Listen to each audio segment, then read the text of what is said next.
पुढच्या याच संदर्भातल्या महत्त्वाच्या घडामोडीकडे ती म्हणजे 14 तारखेला फलटणमध्ये जाणार असं शरद पवारांनी म्हटलेलं आहे। शरद पवारांकडून रामराजे निंबाळकरांच्या पक्ष प्रवेशाचे हे संकेत मानायचे का अशी चर्चा आता सुरू झाली।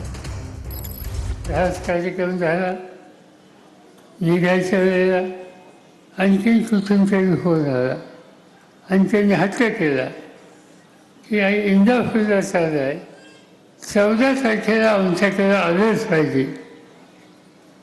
काय कार्यक्रम आहे म्हणजे इंदापूरला तोच आमच्याकडं, म्हणजे कुठं ते म्हणजे फलटण,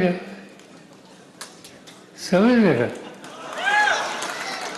ते आता याच्यानंतर फलटण झाल्याच्या नंतर जवळपास 1 महिन्याचे सगळे दिवस रूप झाले।